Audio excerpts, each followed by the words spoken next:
Adam itu bapak moyang kita. Dosanya satu, makan buah khuldi, dikeluarkan dari surga. Kita dosanya banyak, kepengen masuk, nggak nyambung. Hai Adam, dari tidak ada kamu saya adakan. Saya perintahkan tinggal di surga.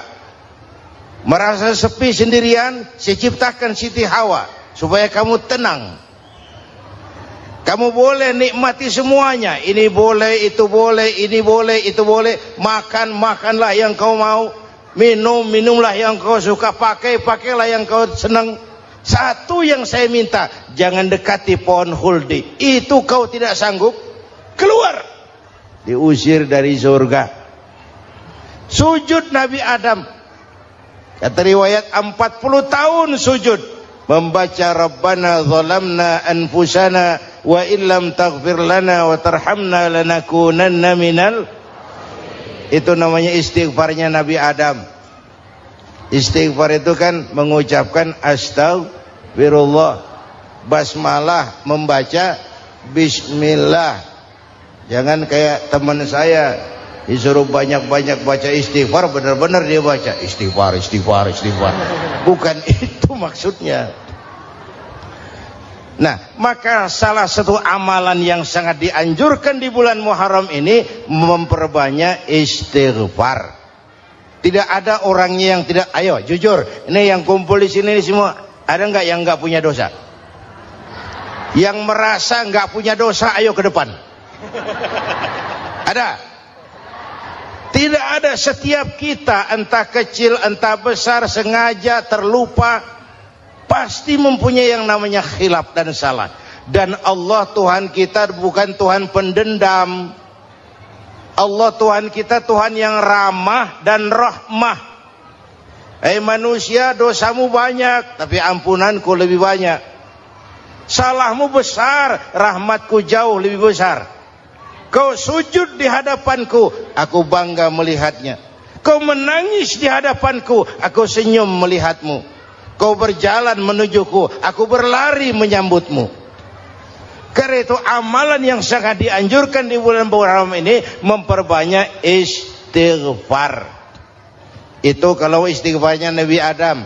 Ada istighfarnya Nabi Yunus. Ibu kenal Nabi Yunus? Di mana kenalannya? Sok tahu. Nabi Yunus itu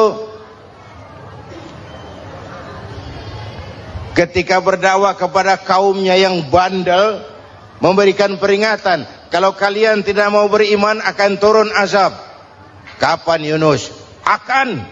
Kenapa mesti akan? Sekarang aja kalau mau, saya tungguin. Kurang ajar betul ini umat. Akhirnya Nabi Nuh menghindar dengan perhitungan, kalau azab tidak turun saya sudah jauh. Meragukan janji Tuhan.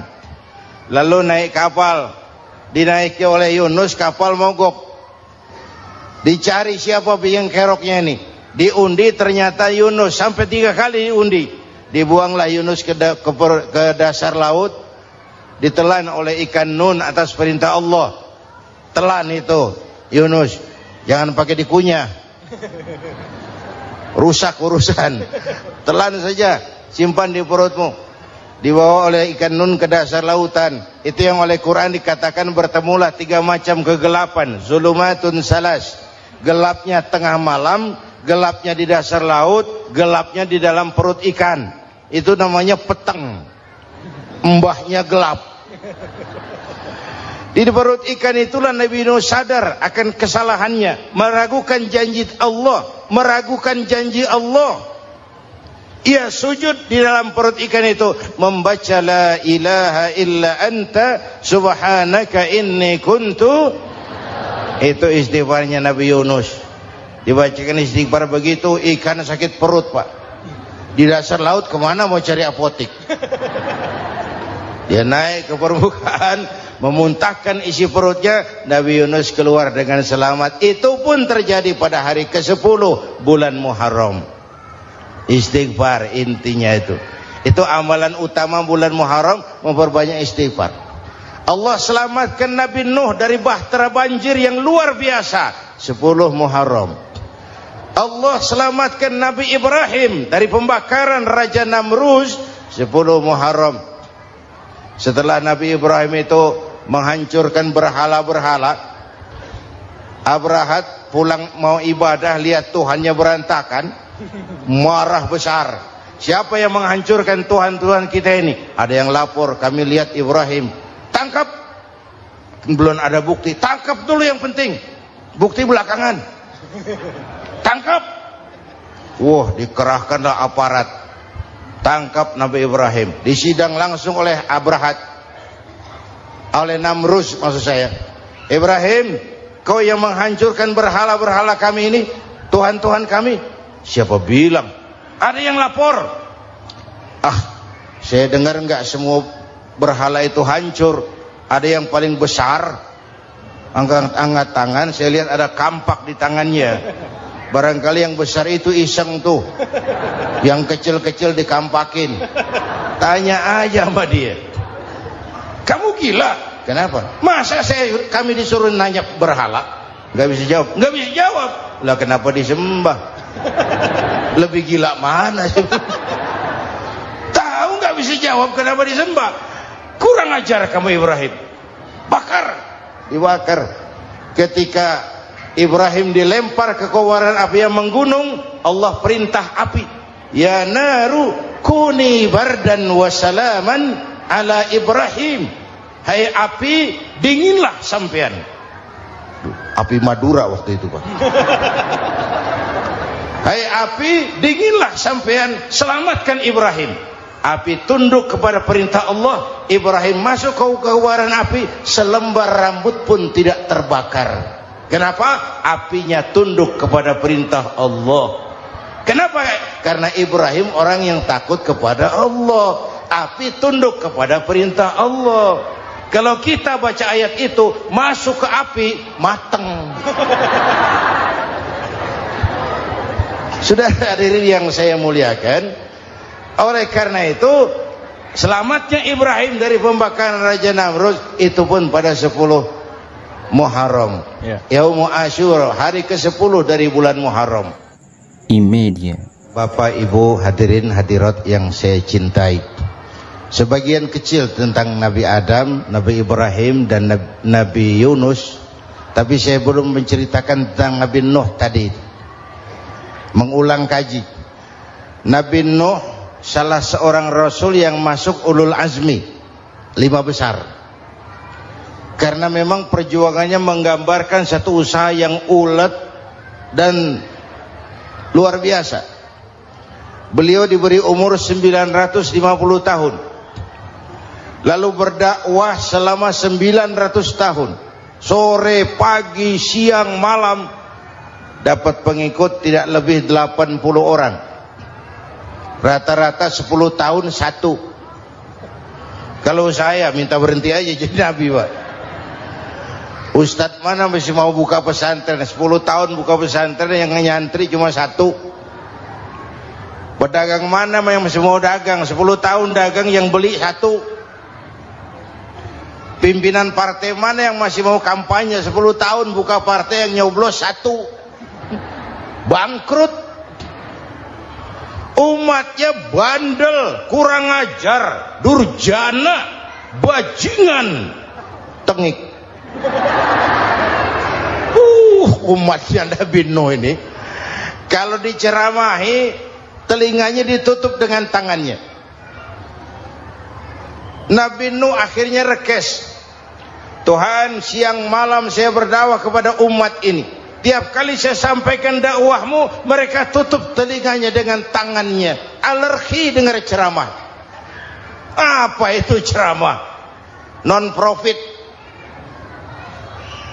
Saudara-saudara, jadi mau kamu gimana, Nuh? Sudah Tuhan, habiskan saja orang kafir. Nanti kalau punya anak, anaknya pun kafir lagi. Lebih baik bapak moyangnya sikat habis. Biasanya kalau bapak kalong, anak kampret. Bapak nyolong, anak nyopet.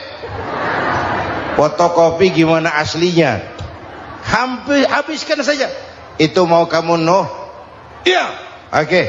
Nanti aku turunkan banjir Nuh. Buat kapal. Dengan apa saya harus buat kapal Nuh? Ya dengan kayu, kata Tuhan.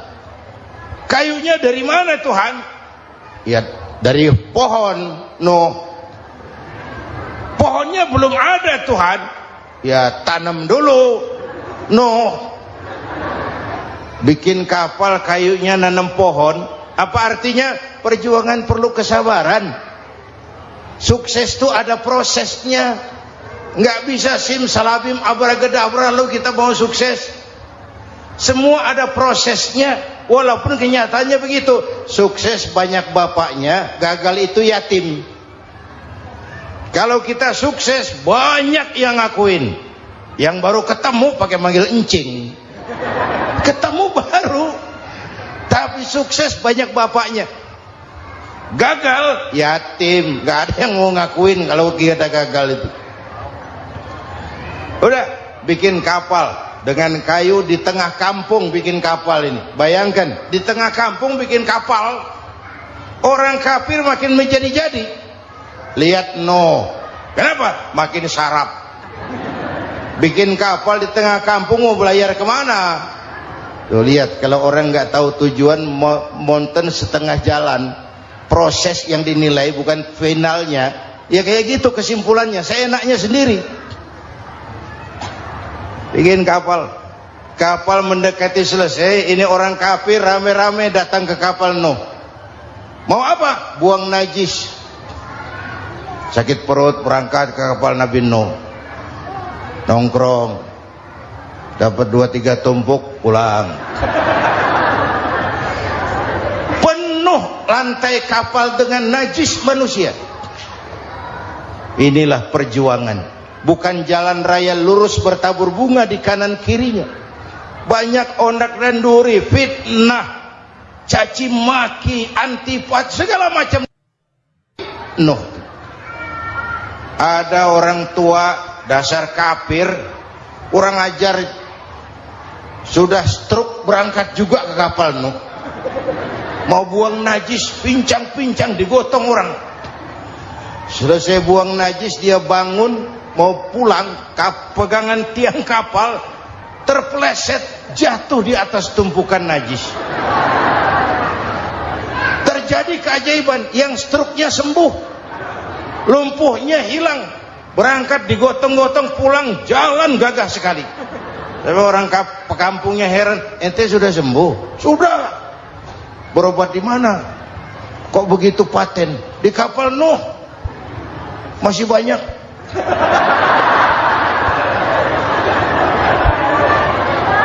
Yang berasa perlu obat bawa rantang. Ambil bersih lagi geladak kapal itu. Sudah selesai Nuh? Selesai. Oke, kau orang yang beriman bersamamu, binatang serba sepasang, naik Nabi Nuh, naik orang beriman, naik binatang serba sepasang. Ini cikal bakal penyelamatan manusia, Pak. Naiklah orang beriman, sudah naik semua, Nabi Nuh kontrol. Ini contoh buat kita, kontrol. Sudah naik semua teman-teman, sudah. Pemimpin yang baik bukan cuma terima laporan di belakang meja. Laporan itu yang mana juga bagus. Sama juga kampanye, kampanye yang mana juga merdu. Kalau saya, kalau aja yang dihitung. Pernah ada calon bupati kampanye janji, kalau saya berhasil kita akan banyak bangun jembatan di daerah kita. Rakyat tanya, Pak, nggak ada sungai di kampung kita, Pak. Dia bilang, sungainya kita bangun sekalian. Udah kadung janji, mana pula orang mau bangun sungai ini. Saudara-saudara, kontrol. Jangan cuma tunggu laporan di belakang meja, semua laporan bagus. Ya Bu? Bu?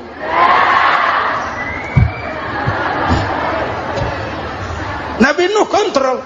Sudah naik semua? Sudah Nuh. Pulan bin Pulan naik Nuh. Paimin bintu Kijo. Naik, kami lihat naik. Ada orang Jawa juga Kiai? Ada. Sudah kontrol, Kanan anak saya ikut nggak naik kapal? Kami tidak lihat itu Kanan. Ini potret. Bapaknya aktif ke masjid, ibunya rajin ke majelis taklim, anaknya keleleran kemana-mana. Bukan di sini, di Prancis. Udah di sini insya Allah sama.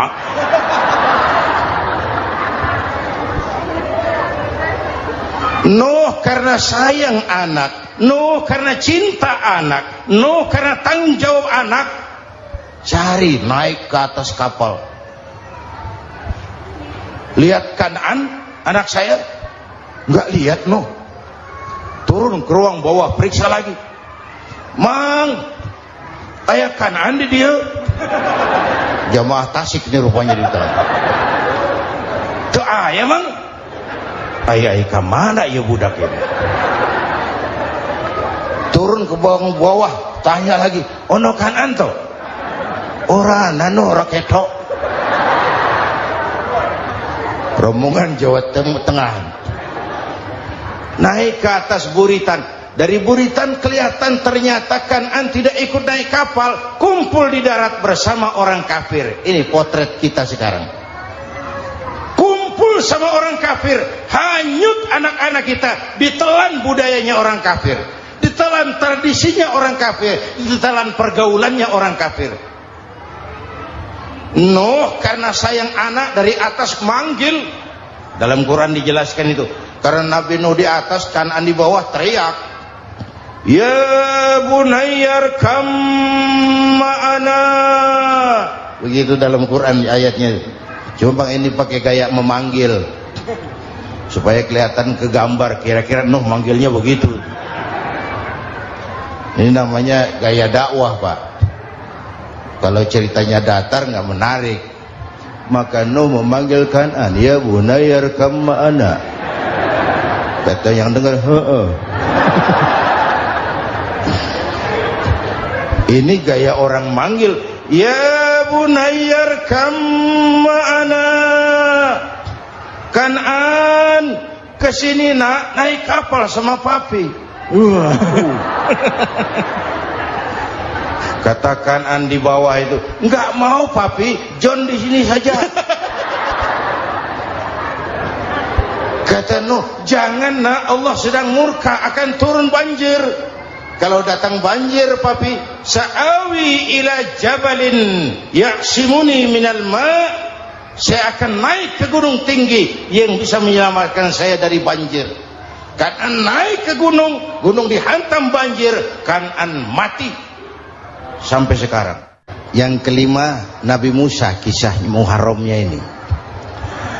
Lahir dalam kondisi yang sulit karena Fir'aun mimpi akan lahir seorang anak dari keturunan Bani Israel yang akan menghancurkan kerajaannya.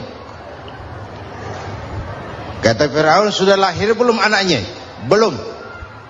Kalau gitu mulai malam ini laki-laki dilarang bergaul sama istrinya. Semua perempuan hamil di bawah pengawasan negara. Mulai hari ini kalau lahir anak laki-laki terutama Bani Israel, penggal. Satpol PP disiapkan. Udah ada kayaknya. Ada. Patroli. Bayangkan, Fir'aun itu bikin undang-undang seenaknya sendiri. Apalagi merasa kekuasaannya dalam ancaman. Penguasa manapun kalau merasa dalam ancaman, panik. Padahal kekuasaan itu kayak harimau, makin lama ditaiki makin sulit turun. Kenapa? Karena macannya makin lapar. Naik terus capek, turun dimakan harimau, serba sulit.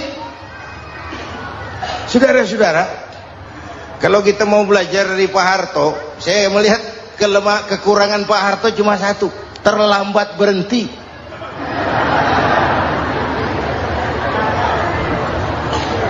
terlambat berhenti. Di sekelilinginya banyak tukang-tukang jilat, tukang-tukang semir. Pak, kalau tidak ada bapak kami bagaimana, Pak? Saudara hadirin yang saya hormati, maka sering saya ingatkan, temanmu yang sejati adalah teman yang membuat kamu jadi benar, bukan teman yang selalu membenarkan kamu.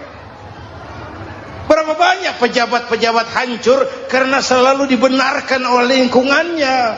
Bapak benar, Pak. Bapak bijaksana, Pak. Itu tepat, Pak. Benar. Buang angin pun kata kelilingnya, oh Bapak sehat. Temanmu yang sejati, teman yang bikin kamu jadi benar, bukan teman yang selalu membenarkan kamu. Bapak Ibu hadirin yang saya hormati, tapi kehendak Allah terjadi. Lahirlah Musa. Bayinya dihanyutkan di sungai Nil. Bayi sudah menderita, dihanyutkan di sungai Nil. Dan akhirnya besar di lingkungan istana Fir'aun. Diriwayat oleh Ratu Aisyah, perempuan Fir'aun, setelah mulai berjuang, terjadilah itu. Musa dan pengikutnya dikejar oleh Fir'aun. Sampai di tepi laut, Allah wahyukan Musa, lempar tongkatmu ke laut. Dalam kondisi darurat, mukjizat tiada jalan. Kondisi darurat. Kalau tidak, mukjizat itu maunya Allah, bukan maunya Nabi. Nabi nggak kuasa. Allah yang mau. Tapi hidup Nabi bukan mukjizat, manusiawi. Tidak mentang-mentang ada mukjizat tongkat, tiap sulit main tongkat. Nggak usah berjuang kalau begitu. Itu darurat menyelamatkan umat. Tongkat dilempar ke laut, laut terbelah. Laut terbelah. Itu secara visualnya bisa kita lihat dalam film The Ten Commandments. Udah nonton belum? Urusan nonton kalah sama Ustadz bagaimana sih? Ten Commandments, 10 firman Tuhan. Tekniknya bagus loh. Bagaimana laut terbelah. Musa lewat, Fir'aun mengejar. Musa sampai di ujung sana, Fir'aun masih di sama tengah perjalanan. Laut nutup kembali. Laut menutup kembali, Fir'aun tenggelam. Cengap-cengap di lautan. Begitu nafas sampai di tenggorokan, Fir'aun sambil cengap-cengap itu, amantu bi Rabbi Musa wa Harun. Duh, kalau begini mah saya juga percaya sama Tuhannya Musa. Malaikat maut jengkel, goblok loh. Terlambat sekarang. Ditenggelamin terus. Modar. Musa selamat. Fir'aun mati. Jenazahnya, jasadnya terdampar di pinggir laut. Beberapa waktu kemudian ditemukan orang, dimumi, dibalsem, diawetkan. Itu sesuai janji Quran. Wa kadzalika nunajjika bi badanika litakuna liman khalfaka ayah. Kami selamatkan badan kamu agar jadi pelajaran bagi orang-orang sesudah kamu nanti. Janji Quran tepat. Janji itu 14 abad yang lalu. Jasad Fir'aun ditemukan, dimumi, diawetkan, dibalsem di bawah nama Farao Ramses II. Sekarang tersimpan di Museum Negara di Mesir. Kapan-kapan nanti ibu main ke Mesir, mampir. Naik ojek paling berapa itu? Oh, orangnya tinggi, hidungnya mancung, pokoknya pantaslah jadi Fir'aun. Selamatnya Musa di kejaran Fir'aun di ujung sana itu terjadi pada hari ke-10 bulan Muharram, yang oleh orang Nasrani diperingati dengan hari raya Paskah. Mereka melaksanakan puasa, mensyukuri nikmat keselamatan dari kejaran Fir'aun. Makanya kalau kita ikut puasa di bulan Muharram, bukan mengikuti syariatnya Nasrani, salah. Karena Nabi mengajarkan, itu sumbernya. Bukan ikutan sama ibadahnya Israel. Tapi memang agama ini kan merupakan mata rantai. Datang Rasul baru melengkapi Rasul sebelumnya, datang Rasul baru melengkapi Rasul sebelumnya. Mata rantai yang berkaitan. Setelah Muhammad selesai, selesailah tugas Nabi dan Rasul. Selesailah misi Nabi dan Rasul. Tidak ada Nabi lagi sesudah Nabi Muhammad. Itu harga mati, titik. Gak ada kompromi. Siapapun sekarang ini nggak datang ngaku jadi Nabi, wajib tidak percaya. Wajib tidak percaya. Tapi kaitannya memang kita bilang Nasrani, orang bahasa Arab, bahasa Ibraninya Nazaret, Nasiroh, Nazaret. Itu beda dialek. Kita Daud, dia David.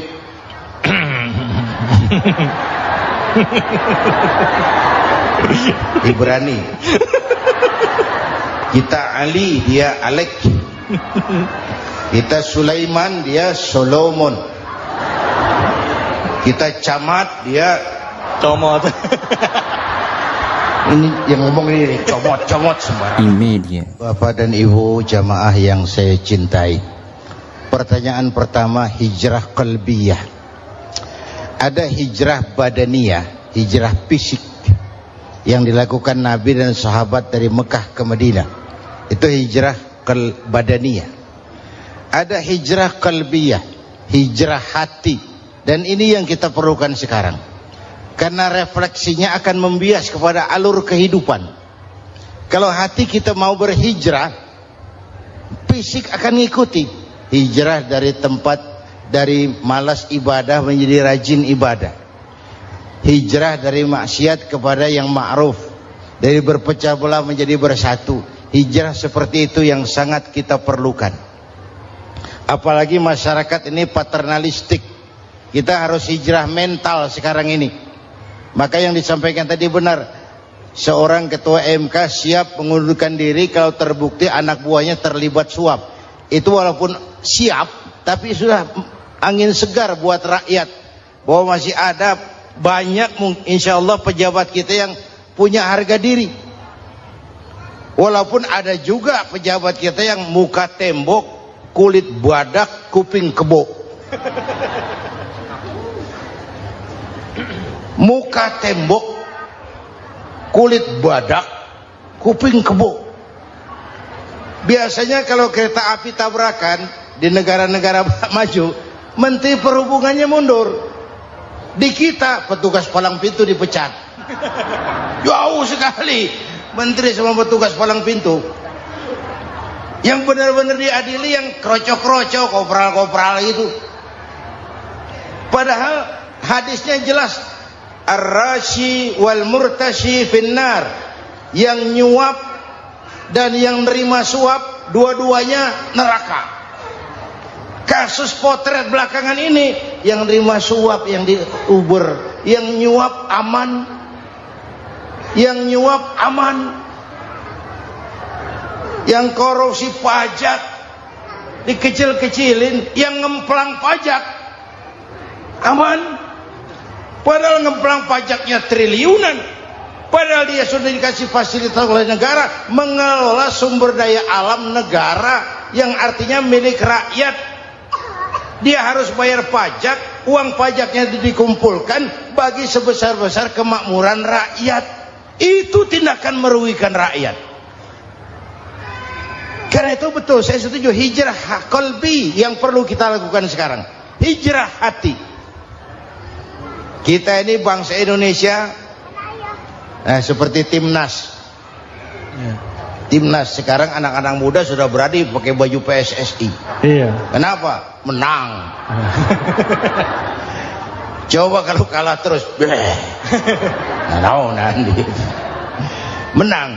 Tapi bangsa Indonesia itu memang seperti timnas, namanya kesebelasan, 11 orang. Walaupun ada pemain bintang, ya ada presiden, gubernur, menteri, itu bintang-bintang. Tapi bintang baru ada artinya kalau dibantu 10 pemain yang lain. Cristiano Ronaldo, siapa itu? Penyerang tengah Real Madrid, Wah. bintang. Lionel Messi. Siapa lagi? Barcelona. Bercelana.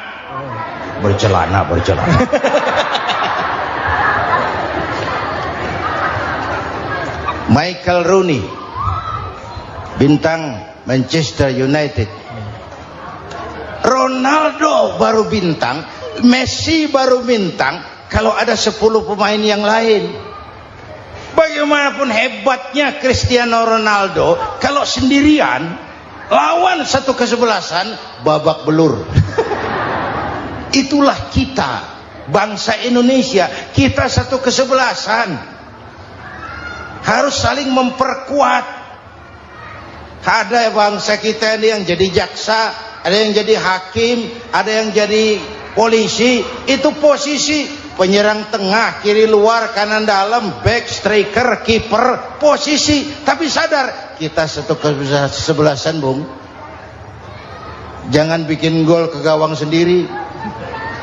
Kalau punya bola bagus, operan dong sama temannya. Yang bisa menciptakan gol, operan. Ada yang jadi pengusaha besar, bagus boleh. Punya untung besar, operan. Kasih masjid, kasih pesantren, operan. Ini kesebelasan kita kalau punya bola pelitnya setengah mati, Pak. Nggak mau ngoper. Bawa sendiri, mending bikin gol. Enggak. Kita ini satu kesebelasan, satu sama lain harus saling memperkuat. Bahwa ada penyerang tengah kiri, itu si posisi. Tapi kalau memang peluang memungkinkan, ayo dong operan. Saya iri sama kesebelasan Nasrani di Indonesia.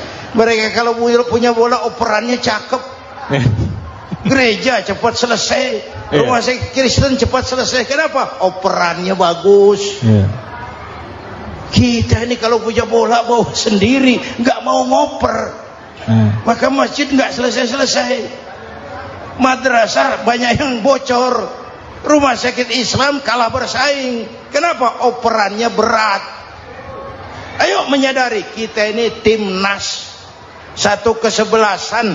Jangan menjegal kawan seiring, kawan sendiri dijegal. Sudah musuh terlalu kuat, gawang sendiri dijebol.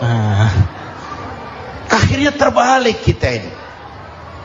Ujian terberat telah diberikan Allah kepada para anbiya, kemudian para aulia, kemudian para ulama. Summal amsal fal amsal, ke bawah dan ke bawah, diuji setiap orang menurut kekuatannya berpegang kepada agama. Kalau karena anak Melayu bilang, kalau takut dengan ombak, jangan berumah di tepi pantai. Kalau takut diterjang ombak, jangan berumah di tepi pantai. Kata ibu tadi, mau jadi pohon tinggi, harus berani ketiup angin. Makin tinggi pohonnya, makin keras anginnya. Takut angin, jangan jadi pohon tinggi, jadilah rumput. Nggak ditiup angin, tapi diinjak kebo. Apa yang nggak ada resikonya? Apa yang nggak ada resikonya? Semua nabi ada yang dihantam kekuasaan yang arogansi. Ibrahim berhadapan dengan Namrud. Musa berhadapan dengan Fir'aun. Ada yang diuji dengan berhadapan umat yang sangat kurang ajar. Ada yang diuji dengan gosip yang dahsyat. Nabi Yusuf digosipi sama Zulaikha itu. Nabi Yusuf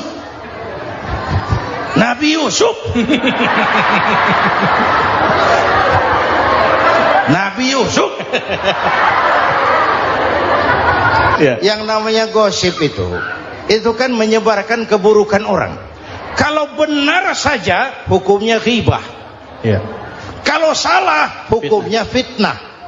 Fitnah lebih bahaya dari pembunuhan. Benarnya ghibah, salahnya fitnah. Saudara hadirin yang saya hormati, jadi resiko itu biasa. Tidak ada yang tanpa resiko. Kalau takut ombak, jangan berumah di tepi pantai. Tinggal bagaimana kita menyikapinya. Kalau kita dewasa, ini bagian ibadah saya kurang. Mungkin karena dia omongin orang, tambah pahala saya. Mungkin karena dia omongin orang, tambah pahala saya. Maka saya ngadapi gosip. Menurut ayat Quran dan hadis Nabi, itu nanti ada bermacam-macam. Ada orang beriman itu yang dimasukkan surga. Ada orang beriman itu yang dimasukkan ke dalam surga. Ada orang beriman itu yang disebut penduduk surga. Kenapa lain-lain, Pak? Karena waktu di dunia amalannya juga lain-lain. Ada orang beriman yang masuk surga. Ini paling murah tiketnya. Mau masuk surga? Kata Nabi begini, ma min abdin qala la ilaha illallah thumma mata ala dhalik illa dakhalal jannah. Kalau seorang hamba sudah mengucap dua kalimat syahadat, dia yakin dengan kebenaran kalimat itu sampai matinya, orang itu akan masuk surga. Abi Dzar yang waktu itu diajak bicara heran, ya Rasul kok gampang betul? Iya. Walaupun orang itu mencuri, iya. Walaupun orang itu berzina, iya. Biar dia mencuri, biar dia berzina, kalau dia sudah mengucap dua kalimat syahadat, dia yakin dengan kebenaran kalimat itu sampai matinya, itu orang akan masuk surga. Jadi masuk surga cukup dua kalimat syahadat, yakin sampai mati, masuk surga. Itu perkara masuk. Tapi kalau pertanyaannya diterusin, masuknya kapan, Pak? Nah, ini lain lagi urusannya. Sebab ada yang masuknya itu langsung, ada yang mampir dulu. Di sana tempat cuma dua, kalau tidak surga, neraka. Mau ke surga tapi mampir dulu, yang mampirnya jelas di neraka. Kenapa? Dalam hadis qudsi ada riwayat, nanti itu di akhirat, setelah Allah selesai mengatur penduduk surga masuk surga, yang neraka masuk neraka, Allah berkata kepada malaikat Malik, malaikat Malik, labaik ya Allah, itu bajingan-bajingan tengik, manusia-manusia durjana yang waktu di dunia tidak mau sujud, jauh dari ulama, gemar melakukan yang munkarat dan maksiat, hidup di tengah masyarakat selalu jadi bibit keonaran, kufur, sudah masuk neraka semua. Sudah ya Allah. Nah, kalau sudah, coba sekarang kamu masuk, Malik. Saya, iya, masuk neraka. Mau apa ya Allah? Kata Allah, akhriju minan nar man kana fi qalbihi misqala habatin min khardalin min iman. Kau masuk neraka, cari di dalam neraka orang-orang yang ada imannya walaupun kecil sebesar biji zarah, angkat mereka keluar. Masuk malaikat Malik ke neraka, cari orang yang ada imannya, korek-korek. Ya repot, udah pada gosong. Yang ada imannya diangkat ke atas, yang ada imannya diangkat ke atas, lalu dimandikan di Nahrul Hayat, namanya sungai kehidupan di akhirat nanti. Cakep lagi rupanya, bersih lagi wajahnya, apel di hadapan Allah. Kata Allah, bagaimana mas? Kapok nggak sampean? Kapok ya Allah. Nah, kalau kapok, idhab fadkhulil jannah, pergi masuk surga sana. Berangkat mereka ke surga, ketemu sama teman-temannya yang udah sampai lebih dulu, yang nggak pakai mampir lagi. Terjadi dialog. Kata teman-temannya yang udah pada nyampe duluan, mas, iya, emang baru sampai? Saya baru sampai. Memang mampir di mana dulu mas? Kita sudah lama sampai di surga. Saudara buka surah Al-Muddatsir ayat 34-35. Ma salakakum fis saqar? Kenapa kamu mampir di neraka Saqar? Qalu lam naku minal musallin. Mereka menjawab, kami mampir di neraka Sakor mas, gara-gara dulunya kami waktu di dunia tidak pernah sholat. Tidak pernah sholat? Tidak pernah. Kan rumahnya dekat masjid, cuma dekat doang mas. Sholat mah enggak saya. Enggak pernah ngasih makan fakir miskin, enggak pernah hadir di majelis taklim, pendeknya enggak pernah melakukan kebajikan, maka saya pun mampir di neraka Sakor. Untung betul saya punya iman mas sedikit. Waktu hidup di dunia dulu saya pernah mengucap 2 kalimat syahadat, sekali-kalinya waktu mau kawin. Masya Allah. Untung saja kawin, kalau nggak kawin polos.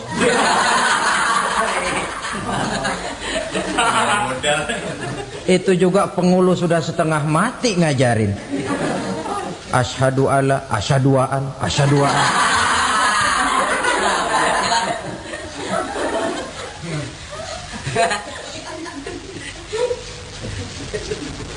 Ini namanya masuk surga, ada mampir dulu. Ada pula orang mukmin itu yang dimasukkan surga. Namanya dimasukkan kan terima beres. Saya masuk ke rumah, jalan sendiri, cari tempat sendiri. Saya dimasukkan ke dalam rumah, terima beres. Pokok ada di dalam, itu dimasukkan namanya. Nggak pakai mampir. Tapi tentu tiketnya lebih mahal ketimbang yang pertama tadi. Apa kata Allah? Innal ladzina amanu wa amilus salihat la ukaffiranna anhum sayyi'atihim wa la udkhilannahum jannah. Sesungguhnya orang-orang yang beriman kemudian beramal soleh, kami hapuskan segala dosa dan kesalahannya, kami masukkan mereka ke dalam surga. Lihat ayatnya, Allah yang memasukkan, kita yang dimasukkan. Tidak pakai transit, tidak usah mampir. Cuma tidak cukup syahadat, tidak cukup amanu, tapi diiringi dengan wa amilus salih. Iman, amal. Tidak cukup syahadat, lalu dibuktikan dia sholat, dia zakat, puasa, lalu dia melakukan berbagai macam kebajikan. Ini yang menyebabkan dia tidak pakai mampir di tempat yang bernama Sakor. Lalu ada pula orang mukmin itu yang disebut penduduk surga. Wah, ini sudah VIP ini. Ashabul jannah, penduduk surga. Siapa mereka? Kata Allah, innal ladzina amanu summa istaqamu fala khaufun 'alaihim wala hum yahzanun ulaika ashabul jannah hum fiha khalidun. Sesungguhnya orang-orang yang beriman lalu istiqamah, tetap dalam melaksanakan perintah Allah, tidak goyah, tidak labil tapi stabil, istiqamah, mereka tidak takut dan tidak bersedih hati. Merekalah penduduk surga. Iman, istiqamah. Tidak punya duit, sembayang. Banyak duit, sembayang. Miskin, sembayang. Kaya, tetap sembayang. Istiqamah. Kadang orang kalau susah rajin ke masjid, banyak duitnya ngelihat masjid melengos. Waktu miskin hamba Allah, setelah kaya jadi hamba harta. Bergeser, tidak ada nilai istiqomahnya. Saudara-saudara, dengan begitu penduduk neraka itu dua. Ada penduduk permanen, ada penduduk yang semi permanen. Yang semi permanen orang-orang beriman yang mempunyai dosa besar. Mereka masuk ke neraka untuk menerima azab sesuai dengan dosanya. Bila selesai masa azab itu, mereka akan diangkat untuk ditempatkan kembali ke dalam surganya Allah Subhanahu wa ta'ala. Nah, dikala itulah saudara-saudara, ada yang disebut syafaat dari Rasulullah Sallallahu Alaihi Wasallam. Tapi tentu jangan lupa, syafaat ini ibarat kain menambal dia. Kita punya kain bolong-bolong sedikit, syafaat yang menambal. Solat kita ada kurang dikit, sedekah kita ada campur riak dikit, amalan kita ada tidak karena Allah dikit. kita berharap syafaat. Jadi biarlah kain masih bolong-bolong, yang penting punya kain. Tapi kalau kainnya tidak ada, yang ditambal apanya? Sholat tidak, puasa tidak, zakat tidak, berharap syafaat saja. Ya, terlalu berlebihan itu. Saudara hadirin yang saya hormati, apabila selesai proses penghisaban, proses penghitungan, maka dikala itulah manusia terbagi dalam dua kelompok besar. Fariqun fil jannah wa fariqun fis sa'ir. Sekelompok orang-orang beruntung yang masuk ke dalam surga, dan sekelompok lagi masuk ke dalam neraka. Ibu-ibu, saudara-saudara kaum muslimin rahimakumullah. Pada pertemuan yang lalu sudah saya jelaskan bahwa hidup selalu berakhir dengan kematian. Apabila datang kematian menimpa seseorang, datanglah kiamat baginya. Itu yang disebut dengan kiamat kecil. Hakikatnya mati adalah perpindahan dari kehidupan di dunia ini menuju kehidupan di alam barzakh. Menunggu kita di alam barzakh sampai datangnya saat kiamat, entah 10 tahun, entah 100 tahun, entah 1000 tahun, hanya Allah saja yang maha tahu.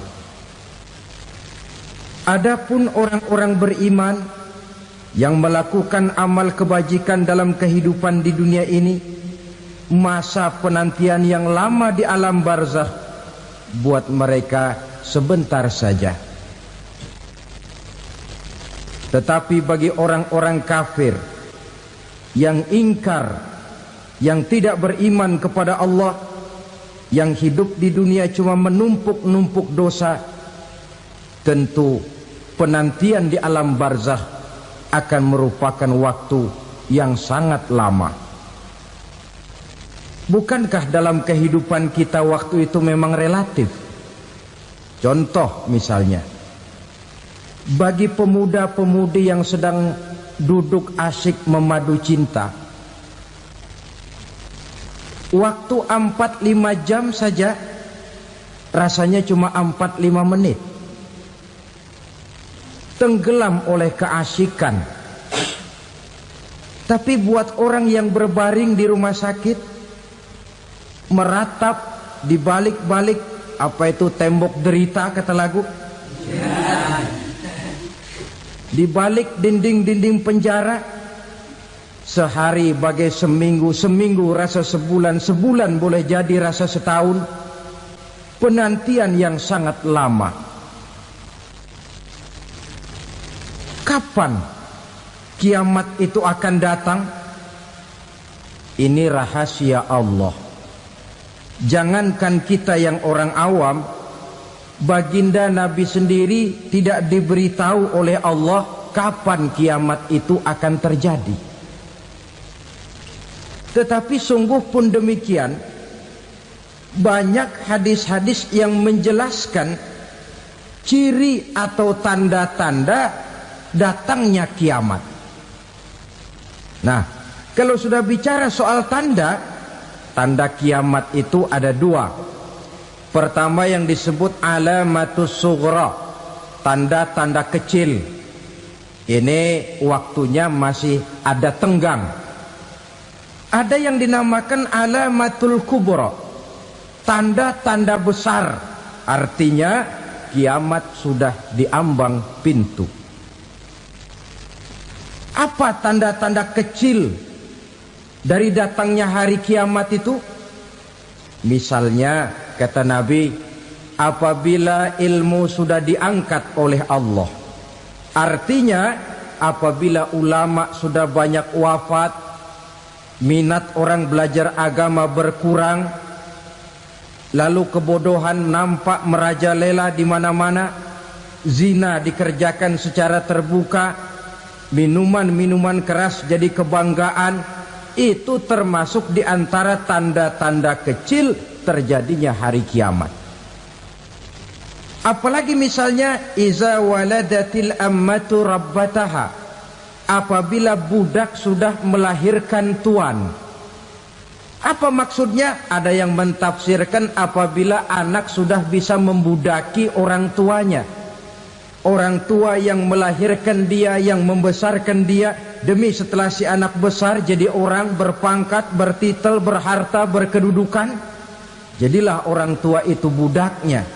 Sehingga sering dibilang kalau orang tua kaya, anak jadi raja. Tapi kalau anak yang kaya, orang tua sering jadi budak.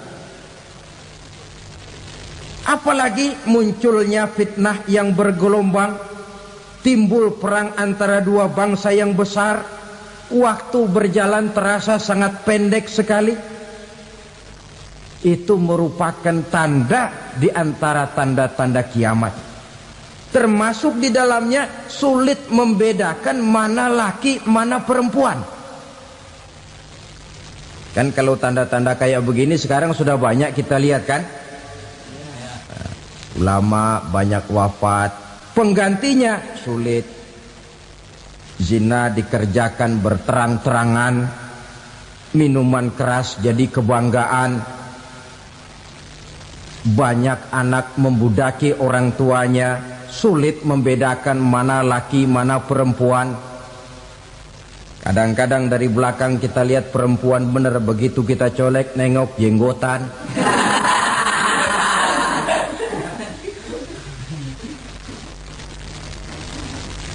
Ini termasuk tanda-tanda kecil, masih ada tenggang sampai akan terjadinya kiamat itu.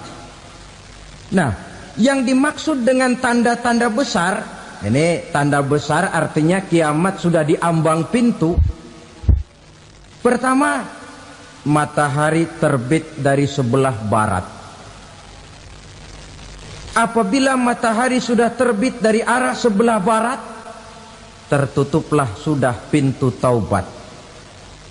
Bersabda Nabi kita, la taqumus sa'atu hatta tatlu'a syamsu min maghribiha. Tidak akan datang hari kiamat sampai matahari terbit dari arah sebelah barat. Fa iza tala'at, manakala matahari telah terbit dari arah sebelah barat, wara'ahan nasu, manusia banyak menyaksikan itu, amanu ajma'un, mereka pun lalu beriman. Yang tadinya kafir, yang tadinya ingkar, yang tadinya membangkang, setelah melihat matahari terbit dari sebelah barat, buru-buru beriman, berlomba-lomba mengucap dua kalimat syahadat. Tapi apa yang terjadi? Kata Nabi, wadzalika hina la yanfa'u nafsan imanuha lam takun amanat min qabl. Hari itu adalah hari yang iman sudah tidak berguna lagi bagi seseorang apabila sebelumnya memang dia tidak pernah beriman. Au kasabat fi imaniha khaira, atau beriman tetapi tidak pernah melakukan kebajikan di dalam keimanannya itu. Hari yang sudah kasib, hari yang sudah terlambat, beriman tidak akan ada gunanya lagi. Ini pelajaran buat kita. Sebelum sang surya terbit dari sebelah barat, sebelum nafas sampai di tenggorokan, artinya pintu taubat masih terbuka. Kalau dua hal itu sudah terwujud, nafas sudah sampai di kerongkongan atau matahari sudah terbit dari arah sebelah barat, tertutuplah sudah pintu taubat. Tak ada lagi gunanya pangkat, jabatan, harta, bahkan beriman pun dalam suasana macam itu too late, kata orang Kulon. Sudah terlambat. Matahari terbit dari arah sebelah barat, itu tanda besar, artinya kiamat sudah di ambang pintu. Lalu apalagi tanda besar? Munculnya Dajjal. Dajjal artinya pendusta-pendusta yang menyesatkan manusia. Ada dua macam Dajjal, saudara. Ada Dajjal kecil. Ini Dajjal kelas 3. Kalau ini sejak zaman Rasulullah sudah ada itu. Tiap zaman ada. Di zaman Rasulullah misalnya ada yang bernama Aswad al-Unsi dari Yaman, ada yang namanya Musailamah al-Kazzab dari Yamamah, ada yang namanya Ibnu Sayyad dari Madinah. Ini dajjal-dajjal di zaman Rasul. Musailamatul Kazzab memproklamirkan diri jadi nabi, dia di zaman Rasul masih hidup. Ini dajjal zaman Nabi. Di zaman sahabat muncul dajjal-dajjal. Di zaman kita sekarang ini dajjal-dajjal pun gentayangan. Dajjal-dajjal kelas teri. Kerjanya mendustakan manusia, menyesatkan manusia, memalingkan manusia dari jalan yang benar dan diridhoi oleh Allah Subhanahu wa taala. Adapun yang merupakan tanda besar dari datangnya kiamat, dajjal-dajjal kelas kakap, pembohong-pembohong besar yang menyesatkan masyarakat manusia berpaling dari jalan Allah mengikuti jalan mereka.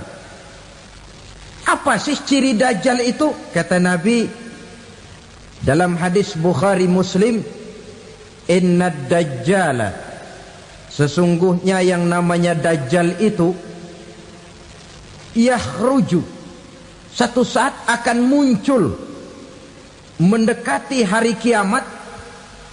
Wa inna ma'ahu ma'an, si dajjal ini membawa air, wa naran, dan juga membawa api. Dua simbol. Di tangan yang satu dia bawa air, di tangan yang satu dia bawa api. Wa ammal ladzi yarahu an-nasu ma'an fanarun, adapun yang orang banyak lihat air, hakikatnya adalah api. Yang dilihat api, hakikatnya adalah air. Oleh sebab itu, kalau api yang ditawarkan, ambillah air. Kalau air yang ditawarkan, pilihlah api. Maksudnya apa ini? Ini bahasa simbol, saudara-saudara. Dajjal bicaranya seolah-olah untuk kepentingan manusia, menawarkan surga. Surga yang dia tawarkan hakikatnya neraka.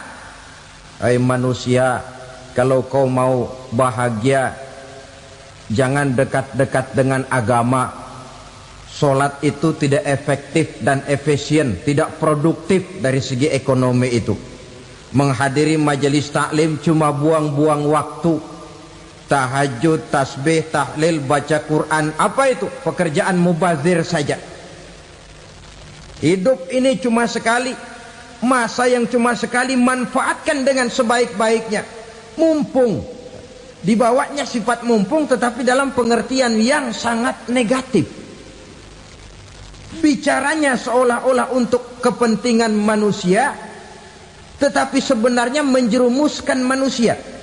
Menawarkan air tapi sebenarnya api, menawarkan api tapi hakikatnya air. Buat apa kamu sholat? Buat apa kamu bayar zakat? Buat apa kamu puasa? Surga yang dicanangkan dajjal hakikatnya neraka. Neraka yang digambarkan dajjal pada dasarnya adalah surga. Jadi memutarbalikan fakta itu kerjaan dajjal. Yang hak jadi batil, yang batil dibilang hak, yang benar jadi salah, yang salah malah jadi benar. Tuntunan disuruh jadi tontonan, tontonan malah menjadi tuntunan. Itu pekerjaan dajjal profesinya. Zamannya Nabi Adam, dajjalnya kan iblis. Betul? Betul. Apa sih gang kerayuan iblis itu? Allah setelah menciptakan Nabi Adam kan bilang, Adam, kau dan istrimu Hawa tinggal di surga ini. Seluruh fasilitas yang ada di surga persilahkan kau nikmati. Satu yang tidak boleh, jangan coba-coba dekati pohon khuldi. Dekat saja jangan, apalagi sampai memetiknya. Datang dajjal yang namanya iblis ini. Adam, kamu tahu nggak kenapa tidak boleh makan buah khuldi? Ya nggak tahu, pokoknya saya dilarang. Bodoh kamu Dam. Khuldun artinya kekal. Kalau kamu makan itu buah, kau akan kekal di surga buat selamanya. Allah tidak kepengen, maka dilarang kamu makan buah khuldi. Kalau kau ingin kekal di surga Adam, makan saja. Saya bicara begini ini untuk kepentingan kamu Adam. Ini kan ciri-ciri Dajjal. Bicaranya sih seolah-olah untuk kepentingan Nabi Adam. Hakikat sebenarnya menjerumuskan Nabi Adam supaya ingkar dan melanggar larangan dari Allah Subhanahu wa ta'ala. Jadi setelah muncul Dajjal, timbul kekacauan-kekacauan di masyarakat. Banyak yang terpengaruh, terpedaya dan terpesona. Termasuk mereka yang memproklamirkan diri jadi nabi, mereka yang memproklamirkan diri jadi rasul di zaman sesudah Rasulullah wafat. Itu adalah Dajjal. Maka saya ingatkan, kalau di zaman kita sekarang ini ada orang ngaku jadi nabi, ada orang ngaku jadi rasul, biar bahasa Arabnya kental, Quran hafal, hadis ribuan hadis hafal, biar pakai serban sampai menyengser ke tanah, bahasa Arabnya fasih, tapi dia mengaku jadi nabi, jadi rasul, kita umat Islam wajib tidak percaya. Wajib untuk tidak percaya. Itulah Dajjal zaman kita sekarang ini. Tidak mustahil mereka datang mempengaruhi orang awam supaya berpaling dari Rasulullah, mengikuti mereka. Nah, di akhir zaman nanti, mendekati hari kiamat, Dajjal ini muncul. Dajjal kelas kakap, menyesatkan masyarakat manusia untuk berpaling dari Islam, mengikuti seruan mereka. Apalagi di antara datangnya kiamat itu, tanda yang besar itu, turunnya Nabiullah Isa Al-Masih, putra Maryam. Menurut berbagai hadis yang sahih, Nabi Isa Al-Masih nanti akan turun lagi. Tidak membawa risalah yang baru, tapi meluruskan risalah Islam ini yang telah banyak ditinggalkan oleh masyarakat. Bahkan ada hadis menjelaskan beliau akan membunuh Nabi, mematahkan kayu-kayu salib, lalu melaksanakan haji dan umrah mengikuti syariat Nabi Muhammad, bukan membawa agama baru. Menjadi semacam mujaddid, reformer, menyelamatkan manusia dari bisikan Dajjal. Bahkan ada riwayat yang menjelaskan bahwa Nabi Isa berhasil mengalahkan Dajjal, mengembalikan masyarakat manusia kembali kepada ajaran Islam yang datang dari Allah, dibawa oleh Rasulullah Sallallahu Alaihi Wasallam. Dengan kata lain, turunnya Nabi Isa bukan sebagai Nabi dan Rasul baru, tetapi mengikuti syariat Nabi kita Muhammad Sallallahu Alaihi Wasallam. Saudara hadirin, ibu-ibu hadirat yang saya hormati, kemudian apalagi di antara tanda-tanda besar akan datangnya kiamat itu? Keluarnya asap atau awan. Kata Nabi, inna min asratis sa'ah dukhanan yamla'u ma bainal masyriqi wal maghrib. Di antara tanda-tanda kiamat, munculnya awan antara langit dan bumi. Ini pun diperkuat dalam surah Ad-Dukhan ayat 10. Fartaqib yauma ta'tis sama' bidukhanin mubin fayughshan nas hadza azabun alim. Bagi orang-orang yang beriman, mereka biasa-biasa saja. Tapi bagi orang kufur, datangnya asap dan awan ini merupakan azab yang kelewat pedih. Barangkali sedikit mendekati gambaran tentang azab yang pedih ini, saya ingatkan alam pikiran kita kepada peristiwa yang belum lama terjadi. Pernah dengar berita bocornya reaktor nuklir di Chernobyl, Uni Soviet? Pernah dengar? Bocornya reaktor nuklir di Chernobyl yang mengakibatkan ratusan bahkan sangat mungkin ribuan nyawa. cuma satu reaktor. Bagaimana kalau seluruh cadangan nuklir yang dimiliki oleh para negara adik kuasa ini diledakkan? Bahkan yang konon menurut catatan, cadangan nuklir yang dimiliki bersama oleh Amerika dan Rusia sekarang ini sudah sanggup memusnahkan 6 miliar manusia. 1,5 kali lebih banyak dari jumlah manusia yang nongkrong di permukaan bumi ini. Saudara-saudara hadirin yang saya hormati,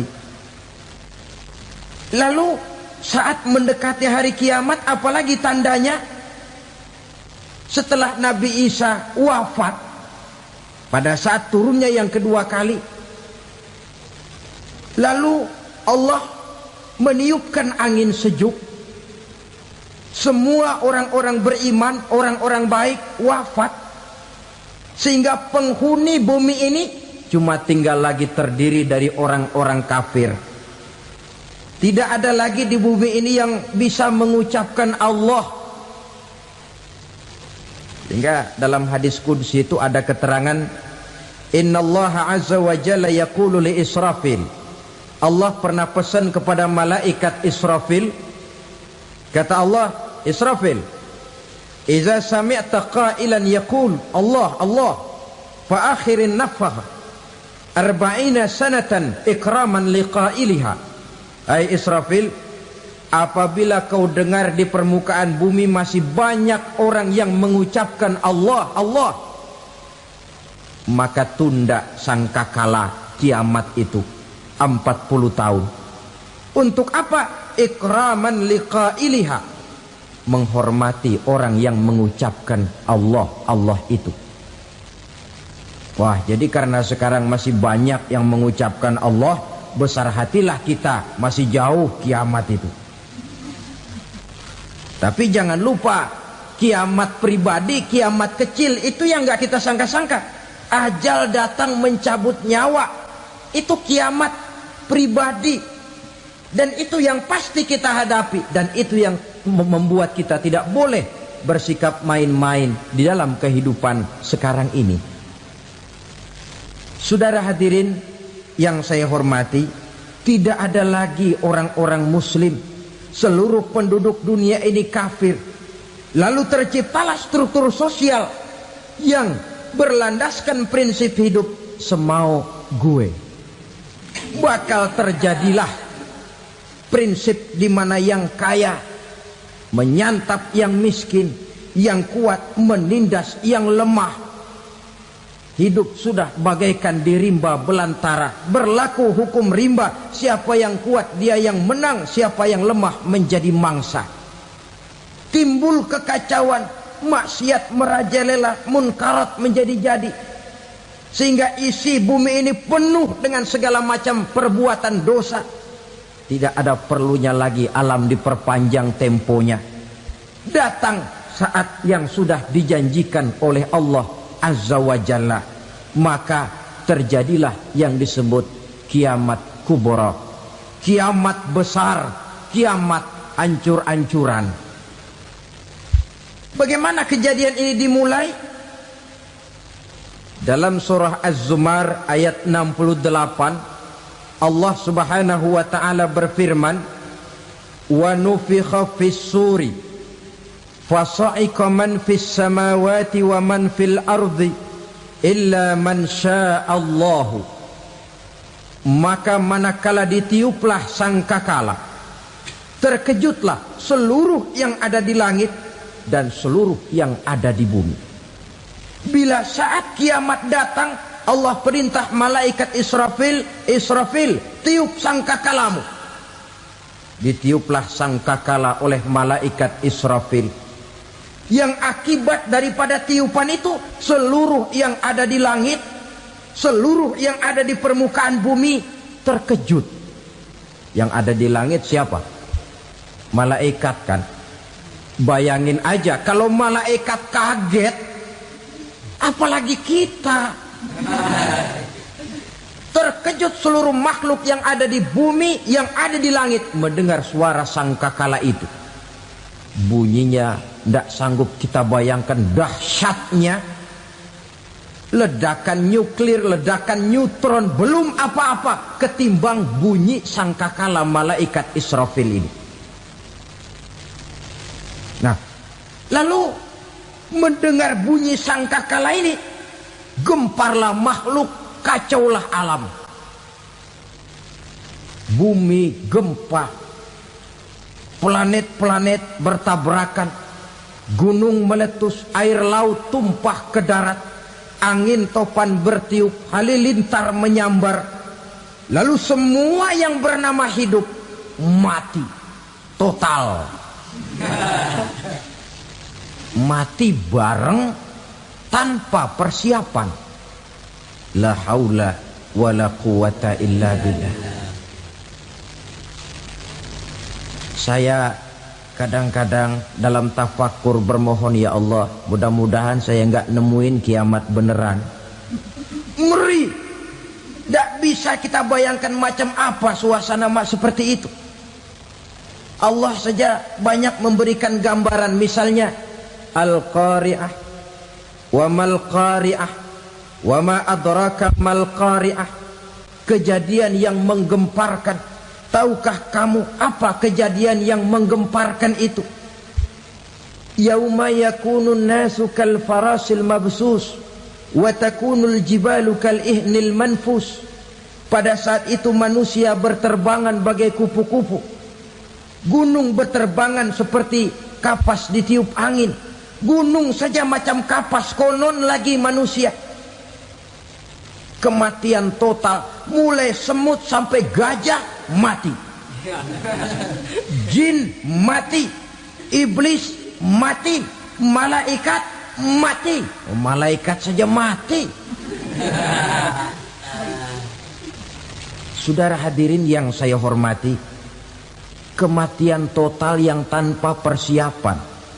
Orang bilang, Pak, kalau mati bareng begitu yang repot malaikat maut dong ya. Cabut sana, cabut sini. Itu kalau menurut logika kita, mestinya begitu menurut logika. Tapi logika juga yang nggak perlu serepot itu.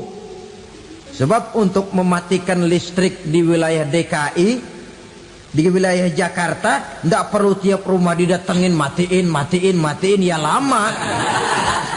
Cukup dari kantor pusatnya saja PLN tekan satu tombol, gelaplah seluruh Jakarta. Saudara hadirin yang saya hormati, kematian total. Lalu setelah kematian total, planet-planet juga mati, dalam arti tidak bergerak dan beredar. Angin mati, dalam arti tidak bertiup.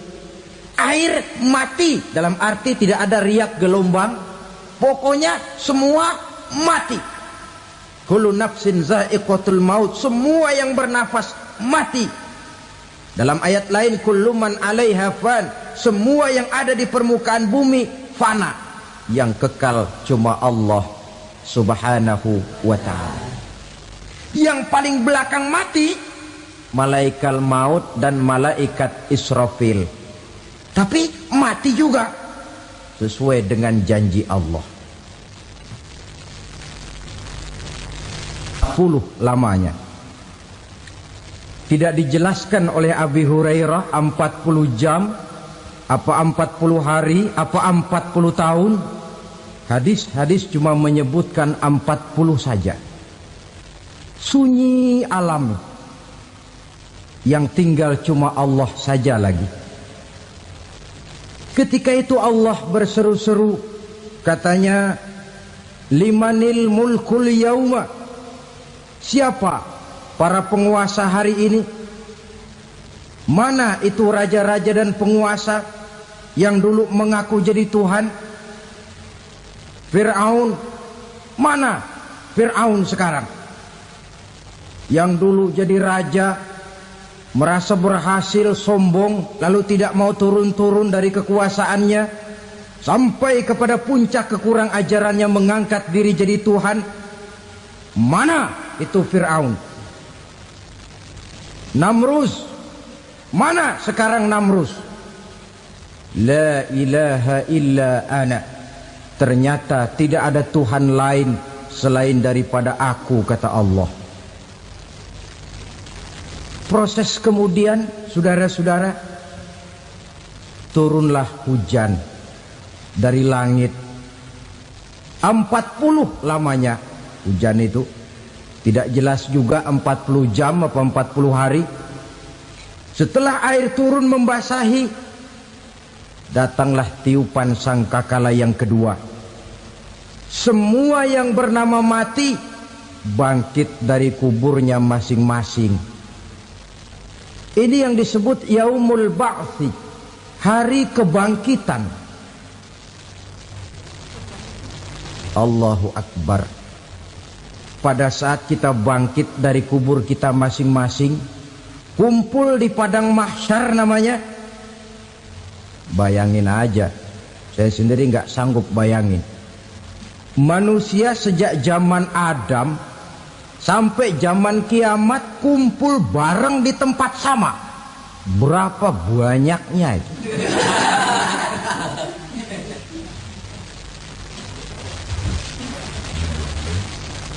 Dan yang luar biasa menurut satu riwayat, pada saat bangkit itu, Masya Allah, roman muka kita berubah,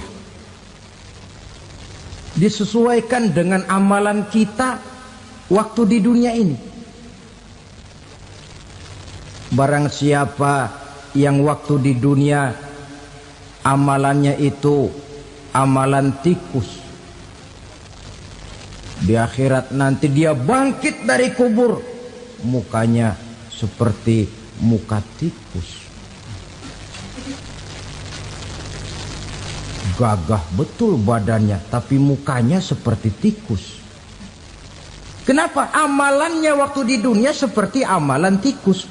Apa amalan tikus itu? Suka ngegeragoti barang yang sudah disimpan rapi-rapi. Orang sudah simpan uang rapi-rapi, simpan perhiasan rapi-rapi, digeragoti oleh tikus. Maling-maling, pencoleng-pencoleng, koruptor-koruptor, itu nanti di akhirat nanti kita lihat mukanya seperti muka tikus. Oh, ini waktu di dunia suka nyolong, mukanya seperti muka tikus. Barang siapa yang waktu di dunia ini amalannya itu amalan macan, dia akan bangkit nanti mukanya seperti muka macan. Apa amalan macan? Macan itu amalannya menang-menangan. Orang yang mau menang saja nggak mau mengalah. Coba lihat di hutan. Kenal hutan nggak? Nah. Di hutan, raja hutan di mana-mana pasti macan. Betul kan? Betul. Padahal hutan belum pernah bikin pemilihan umum. Tapi macan tidak peduli ada pemilihan umum apa tidak, pokok saya raja. Sebab apa? Macan jadi raja itu bukan karena benar, tapi karena kuat jadi raja. Setelah dia jadi raja, rakyat hutan yang mesti dilindungi malah dimakan oleh raja macan. Kambing rakyat hutan dimakan oleh macan. Ayam rakyat hutan dimakan oleh macan. Itu nanti kita lihat di akhirat itu mukanya seperti muka macan, gagah betul.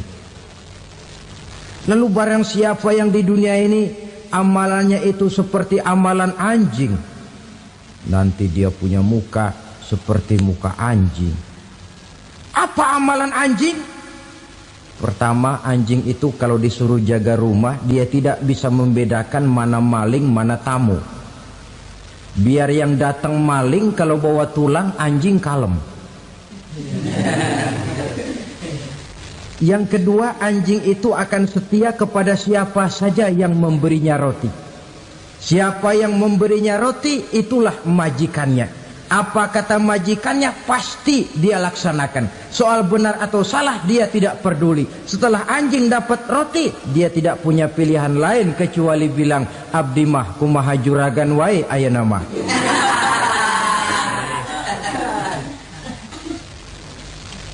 Saudara hadirin yang saya hormati, berkumpul di padang mahsyar, tiap orang sibuk dengan persoalannya masing-masing. Matahari waktu itu didekatkan oleh Allah, panas luar biasa. Ada yang saking panasnya itu mencucurkan peluh keringat sampai sebatas mata kakinya. Ada yang keringatnya sampai sedengkulnya, ada yang keringatnya sampai sepusatnya, ada yang keringatnya mengalir sampai sebahunya, ada yang kelelap oleh keringatnya sendiri, sementara orang di sampingnya nggak apa-apa. Bergantung lagi amalan dia waktu di dunia ini. Saudara-saudara, sebagian orang dalam kepanikan padang mahsyar berombong-rombong datang mereka menghadap Nabi Adam. Ya Adam, anta abal bashar. Hai Adam, Tuhan adalah bapak moyang manusia. Kami sebentar lagi akan disidang, dimintakan pertanggungan jawab. Tolonglah kami, hai Adam. Kata Nabi Adam, jangankan nolongin sampean, saya sendiri tanggung jawab di hadapan Allah ketika dulu tidak boleh makan khuldi, saya serobot. Sudahlah, urus diri masing-masing saja, nafsi. Begitu kata Nabi Nuh, begitu kata Nabi Ibrahim. Tiap orang bertanggung jawab sendiri-sendiri. Ketika itulah saudara-saudara, nikmatnya menjadi umat Nabi besar Muhammad sallallahu alaihi wasallam. Sebab apa? Walaupun menurut abjad kita ini umat paling belakang, paling belakang kita ini toh, karena Nabi Muhammad adalah Nabi akhir, tapi akan dihisap lebih dulu, lewat di atas sirat lebih dulu, masuk surga lebih dahulu ketimbang umat-umat belakangan. Ketika Rasul mendekati ajal, beliau tanyakan itu kepada malaikat Jibril. Malaikat Jibril berkata, Muhammad jangan khawatir, Allah sudah berjanji, inni haramtul jannata ala sairil anbiya hatta tadkhulaha anta wa haramtuha ala sairil umami hatta tadkhulaha ummatuka. Surga aku haramkan buat seluruh nabi kecuali kalau engkau Muhammad sudah masuk ke dalamnya, dan surga aku haramkan buat seluruh umat kecuali kalau umatmu Muhammad sudah masuk ke dalamnya. Logikanya, walaupun menurut abjad kita umat paling belakang, bakal dihisap paling dulu, lewat di atas sirat paling dulu, masuk surga paling dulu, kalau mampir ke neraka juga paling dulu. Ya resiko. Jangan mau enaknya aja paling dulu. Saudara hadirin yang saya hormati, setelah masa kebangkitan itu jangan dikira begitu bangkit langsung diperiksa. Masih menunggu menanti ribuan tahun perhitungan padang mahsyar untuk sampai kepada proses yang disebut yaumul hisab, hari perhitungan. Seorang demi seorang bakal dipanggil. Bayangkan saja, kita se-RT saja di absen, kadang-kadang perlu waktu lama. Ini manusia sejak zaman Nabi Adam sampai datang hari kiamat, satu demi satu disidang di hadapan Qadhi Rabbul Jalil. Status sosial copot sudah waktu itu. Yang pernah jadi hartawan di situ tidak lagi kelihatan kehartawanannya. Yang pernah jadi jenderal tidak lagi dipanggil jenderalnya. Yang ustadz tidak lagi dipanggil al-mukarramnya. Seluruh status sosial selesai. Dipanggillah kita seorang demi seorang menghadap Qadhi Rabbul Jalil. Bagaimana proses penghisaban itu? Pertama, proses tanya jawab. Di antaranya ada hadis menyatakan, lan tazula qadama 'abdin yaumal qiyamah hatta yus'ala an arba'i khisalin. Besok di hari kiamat tidak akan bergeser telapak kaki seorang hamba sampai dia ditanya lebih dulu tentang 4 persoalan. Tentang ilmunya, Kemana ilmu itu diamalkan? Tentang umurnya, di mana umur itu dihabiskan? Tentang masa mudanya, kemana masa muda itu dipakai? Tentang hartanya, dari mana harta itu didapat dan kemana harta itu dibelanjakan. Ini termasuk proses tanya jawab. Jadi kalau istilah pengadilan dunia, nama Fulan bin Fulan. Kamu waktu di dunia diberikan umur panjang untuk apa? Pernah mengalami masa muda, kemana kau habiskan masa remajamu? Kau diamanahkan ilmu, dengan apa ilmumu kau amalkan? Kau diberikan harta, dari mana harta kau dapat, kemana kau belanjakan? Tak seorang pun yang bisa mungkir. Sebab apa? Dikala itu yang menjadi saksi bukan orang. Yang menjadi saksi adalah seluruh anggota badan kita. Tangan bicara, kaki jadi saksi terhadap seluruh amalan yang pernah kita kerjakan pada saat kehidupan di alam dunia ini. Selesai proses tanya jawab, lalu diperlihatkan buku catatan kita waktu hidup di dunia ini. Jangan lupa Allah itu menyiapkan 2 superkomputer kepada kita. Sebelah ditempelin sebelah kanan, yang sebelah tempelin di sebelah kiri. Komputer itu namanya Raqib dan Atid. 2 malaikat yang apabila baik kita lakukan, refleks saja akan menulis kebajikan kita. Jahat kita kerjakan, akan tertulis. Catatan itu nanti diperlihatkan kepada kita. Waduh, alangkah malunya pada saat diperlihatkan catatan kita, buku rapot kita merah melulu. Barangkali diperiksa sambil diomelin, brengsek lo.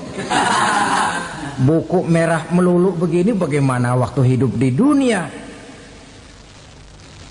Tidak cukup diperlihatkan buku catatan kehidupan, rekaman kehidupan.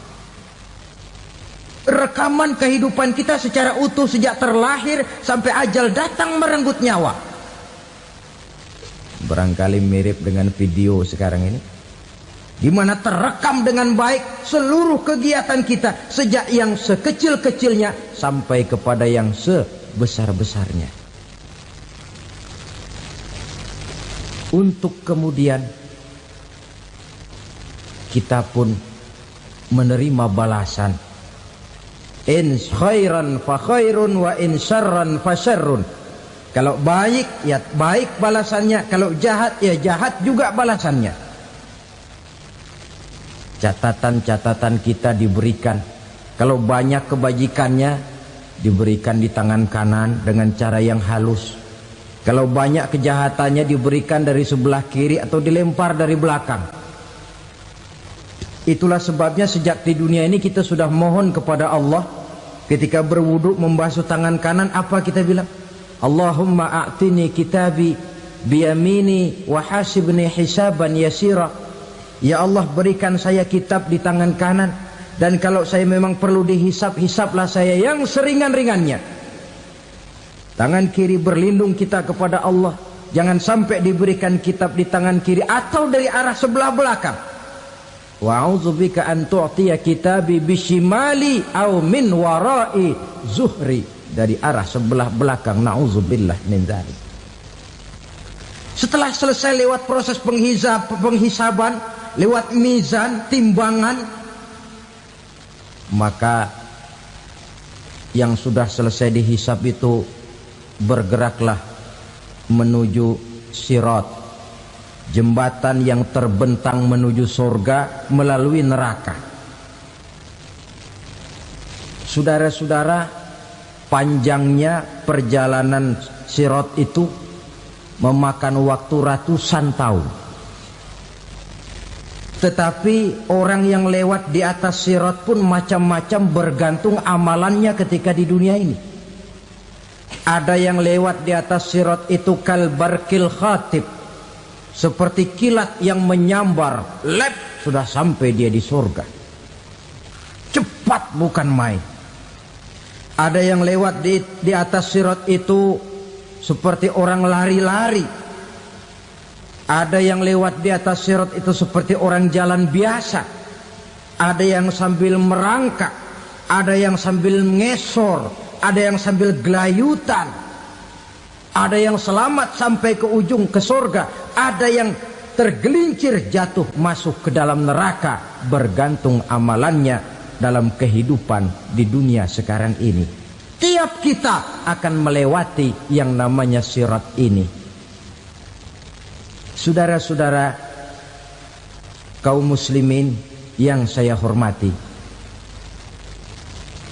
dengan demikian mereka yang selamat melalui sirat sampai ke terminal akhir surga, mereka yang ketika dihisab ternyata banyak kejahatannya daripada kebaikannya, mereka singgah di dalam neraka.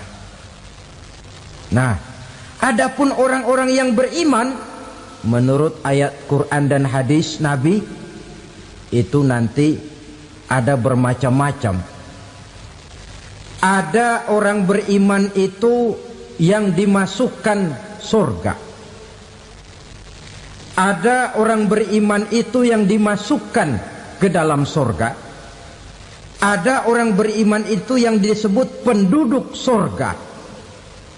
Kenapa lain-lain, Pak? Karena waktu di dunia amalannya juga lain-lain. Ada orang beriman yang masuk surga. Ini paling murah tiketnya. Mau masuk surga? Kata Nabi begini, ma min abdin qala la ilaha illallah thumma mata ala dhalik illa dakhalal jannah. Kalau seorang hamba sudah mengucap dua kalimat syahadat, dia yakin dengan kebenaran kalimat itu sampai matinya, orang itu akan masuk surga. Abi Dzar yang waktu itu diajak bicara heran, ya Rasul kok gampang betul? Iya. Walaupun orang itu mencuri, iya. Walaupun orang itu berzina, iya. Biar dia mencuri, biar dia berzina, kalau dia sudah mengucap dua kalimat syahadat, dia yakin dengan kebenaran kalimat itu sampai matinya, itu orang akan masuk surga. Jadi masuk surga cukup dua kalimat syahadat, yakin sampai mati, masuk surga. Itu perkara masuk. Tapi kalau pertanyaannya diterusin, masuknya kapan, Pak? Nah, ini lain lagi urusannya. Sebab ada yang masuknya itu langsung, ada yang mampir dulu. Di sana tempat cuma dua, kalau tidak surga, neraka. Mau ke surga tapi mampir dulu, yang mampirnya jelas di neraka. Kenapa? Dalam hadis qudsi ada riwayat, nanti itu di akhirat, setelah Allah selesai mengatur penduduk surga masuk surga, yang neraka masuk neraka, Allah berkata kepada malaikat Malik, malaikat Malik, labaik ya Allah. Itu bajingan-bajingan tengik, manusia-manusia durjana yang waktu di dunia tidak mau sujud, jauh dari ulama, gemar melakukan yang munkarat dan maksiat, hidup di tengah masyarakat selalu jadi bibit keonaran, kufur, sudah masuk neraka semua. Sudah ya Allah. Nah, kalau sudah, coba sekarang kamu masuk, Malik. Saya, iya, masuk neraka. Mau apa ya Allah? Kata Allah, akhriju minan nar man kana fi qalbihi misqala habatin min khardalin min iman. Kau masuk neraka, cari di dalam neraka orang-orang yang ada imannya walaupun kecil sebesar biji zarah, angkat mereka keluar. Masuk malaikat Malik ke neraka, cari orang yang ada imannya, korek-korek. Ya repot, udah pada gosong. Yang ada imannya diangkat ke atas, yang ada imannya diangkat ke atas, lalu dimandikan di Nahrul Hayat, namanya sungai kehidupan di akhirat nanti. Cakep lagi rupanya, bersih lagi wajahnya, apel di hadapan Allah. Kata Allah, bagaimana mas? Kapok enggak sampean? Kapok ya Allah. Nah, kalau kapok, idhab fadkhulil jannah. Pergi, masuk surga sana. Berangkat mereka ke surga. Ketemu sama teman-temannya yang udah sampai lebih dulu, yang nggak pakai mampir lagi. Terjadi dialog. Kata teman-temannya yang udah pada nyampe duluan, Mas, iya, emang baru sampai? Saya baru sampai. Memang mampir di mana dulu, Mas? Kita sudah lama sampai di surga. Saudara buka surah Al-Muddatsir ayat 34-35. Ma salakakum fis saqar? Kenapa kamu mampir di neraka Saqar? Qalu lam nakum minal musallin. Mereka menjawab, kami mampir di neraka Saqar, Mas, gara-gara dulunya kami waktu di dunia tidak pernah sholat.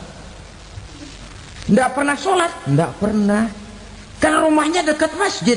Cuma dekat doang, Mas. Sholat mah enggak saya.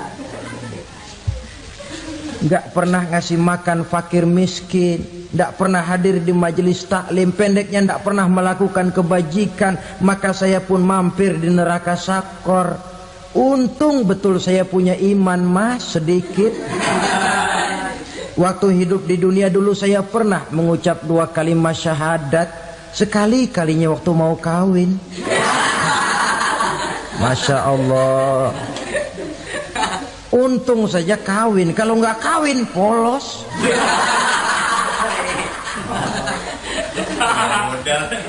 Itu juga pengulu sudah setengah mati ngajarin. Asyhadu alla, asyaduaan, asyaduaan.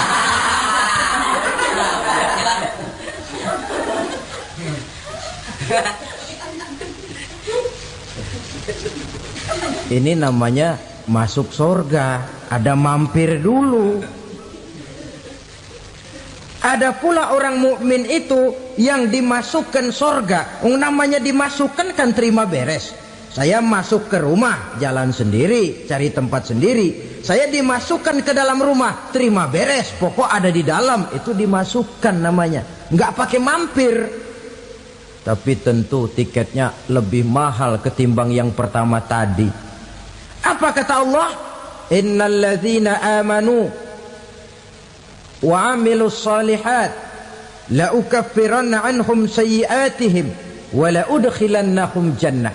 Sesungguhnya orang-orang yang beriman kemudian beramal soleh, kami hapuskan segala dosa dan kesalahannya, kami masukkan mereka ke dalam surga. Lihat ayatnya. Allah yang memasukkan, kita yang dimasukkan. Tidak pakai transit, tidak usah mampir. Cuma tidak cukup syahadat, tidak cukup amanu, tapi diiringi dengan wa'amilus salih. Iman, amal. Tidak cukup syahadat, lalu dibuktikan dia sholat, dia zakat, puasa, lalu dia melakukan berbagai macam kebajikan. Ini yang menyebabkan dia tidak pakai mampir di tempat yang bernama Saqar. Lalu ada pula orang mukmin itu yang disebut penduduk surga. Wah, ini sudah VIP ini. Ashabul jannah, penduduk surga.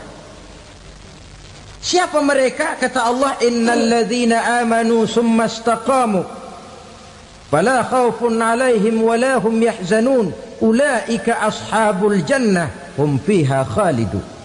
Sesungguhnya orang-orang yang beriman lalu istiqamah, tetap dalam melaksanakan perintah Allah, tidak goyah, tidak labil tapi stabil, istiqamah, mereka tidak takut dan tidak bersedih hati. Merekalah penduduk surga.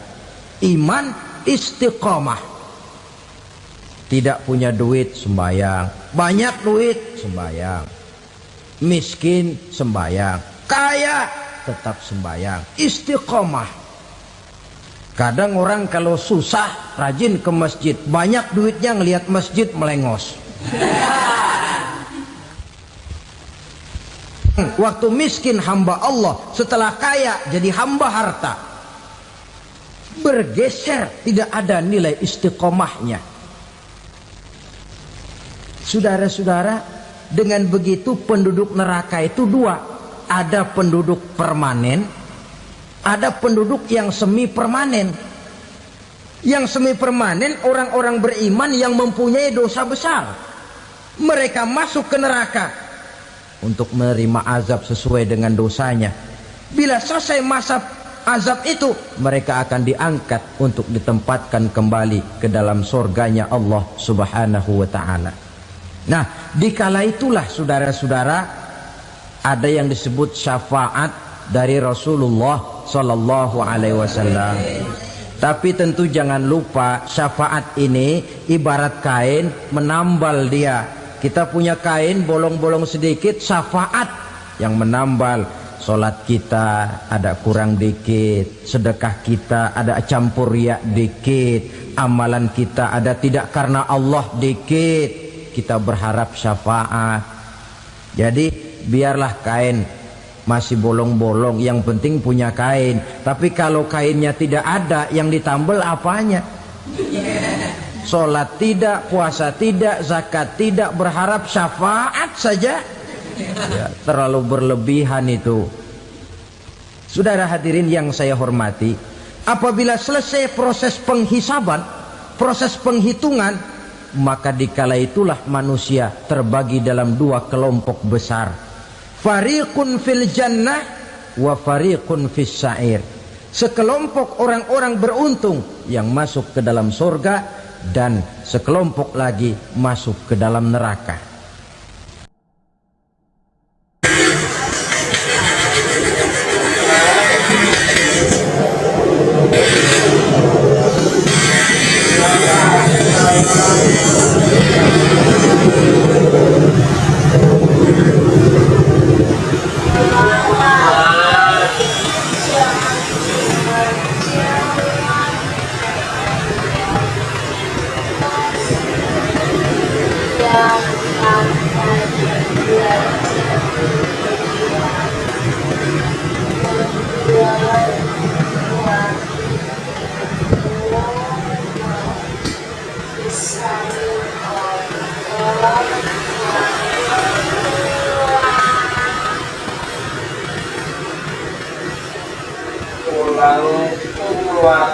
Ulang